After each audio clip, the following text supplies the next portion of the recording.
अस्सलाम वालेकुम रहमतुल्लाहि व बरकातुहू। जनाब, मैंने आपको बताया था कि फ़िश किस तरीके से मैरिनेट करके रखी थी। मैंने इसमें स्मेल ना आए, लास्ट वीडियो आप देख लीजिएगा किस तरह मैंने मैरिनेट करके रखी थी। ये मैरिनेट की भी फ्रीज़र में फ़िश थी, ये रखी तो तकरीबन इसको रखे हुए 15-20 दिन हो गए थे। इसके लिए मैंने मसाला लिया, इसमें मैंने पिसा हुआ धनिया लिया, ज़ीरा लिया, हल्दी ली, नमक लिया और लाल वाली मिर्चें ली।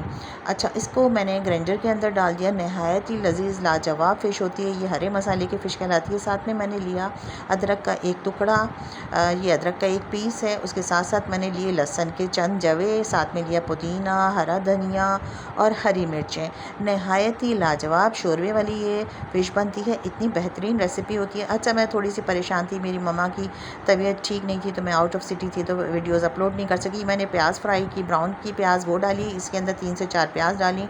1 प्याली मैंने इसके अंदर डाली है दही और आधी प्याली मैंने इसके अंदर डाली टमाटो प्योरी।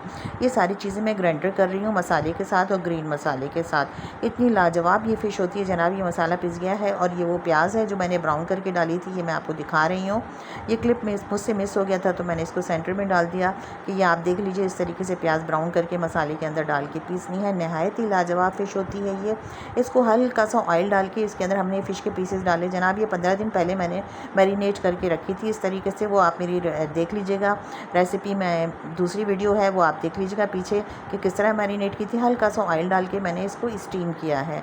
स्टीम करने के बाद मैंने फ़िश को अलग रख लिया और ये सारा मसाला जो कि मैंने पीसा हुआ था, आपको मैंने पहले भी बताया था, रिकैप दे रही हूँ मैं इसका आपको कि ये सारा मसाला मैंने डाला। फ़िश को हल्का सा स्टीम करके मैंने पलट लिया तो आपकी फ़िश बिल्कुल भी नहीं टूटेगी। मैंने बहुत सारे लोगों के यहाँ फ़िश का सालन खाया है तो उनकी फ़िश जो होती है वो बिल्कुल चूरा चूरा होती है, टूटी हुई होती है। ऑयल लिया, ऑयल के अंदर हमने थोड़ा सा मेथी दाना डाला, इससे बड़ा ज़बरदस्त सी खुशबू आती है आपके फ़िश के सालन के अंदर। अच्छा, बहुत सारे लोगों को मेथी दाना पसंद भी नहीं होता, अगर नहीं पसंद तो ना डालें। बस फिर हमने ये जो मसाला हमने ग्रीन मसाला बनाया था वो हमने ऑयल के अंदर डाल दिया। यकीन जानिए बहुत ज़्यादा बेनिफिट हैं। आपको फ़िश के बेनिफिट्स तो पता होंगे, वो मुझे बताने की ज़रूरत नहीं है कि कितनी फ़ायदेमंद है। महीने में, हफ़्ते में 1-2 बार तो आपको लाजमी खानी चाहिए। जनाब, ये मसाला भुन रहा है बहुत अच्छे तरीके से। अब हमने इसको भून लिया है, बड़ी ही लाजवाब खुशबू आ रही है। इसको भूनने के बाद हमने इसको अच्छे तरीके से मिक्स कर लिया। मिक्स करने के बाद इसको हमने ढक के रख दिया ताकि ये खूब अच्छे से भुन जाए। इसमें खुशबू आने लगी, ऊपर ऑयल आ गया है जनाब, ऑयल खुदक खुदक के आ गया है, ढक्कन के ऊपर भी आ गया है तो आपको अंदाज़ा हो रहा होगा ढक्कन भी थोड़ा सा गंदा हो गया है जनाब, बबल्स आ गए हैं।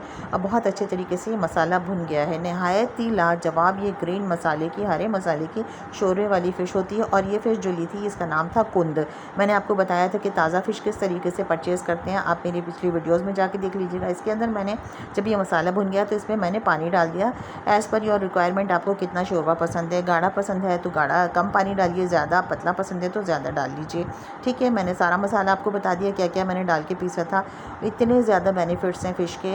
अच्छा, आप मेरी लास्ट वीडियो में देख लीजिएगा फ्रेश फ़िश किस तरीके से परचेज़ करते हैं, क्या पहचान है, वो भी मैंने आपको बताया हुआ है। किस तरह मैंने स्मेल निकाली, इसको किस तरीके से मैरिनेट करके फ्रीज़र में रखा। अच्छा, ये इसके सर हैं जनाब, इसके सर मैंने डाल दिए। थोड़ा सा बॉयल आ जाएगा ना इसके अंदर तो मैंने इसमें इसके सर डाल दिए। ये मैंने फ्राई नहीं किए।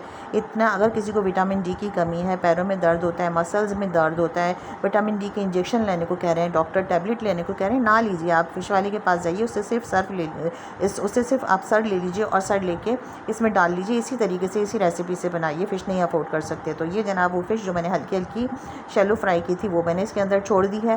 फ़िश भी कह रही है मुझे कहाँ गरम गरम ठंडे ठंडे पानी में रहती थी, कहाँ गरम गरम पानी में मुझे डाल दिया। लेकिन इतना लाजवाब शोरबा होता है ये कि आप एक बार इसको खाएंगे ना तो आप कहेंगे क्या रेसिपी बताई थी। हरे मसाले की फ़िश का सालन, और ये हम खाएंगे राइस के साथ, चावलों के साथ। तो जनाब, मैंने आपको बताया ना, ऊपर से हमने थोड़ा सा पिसी हुई काली मिर्च का पाउडर डाल दिया और इसको हमने अब रख दिया दम पे। देखिए बबल्स आ रहे हैं, दम पे रख दिया। कितना लाजवाब शक्ल है। कहीं से आपको टूटी हुई नज़र आ रही है फ़िश? नहीं ना।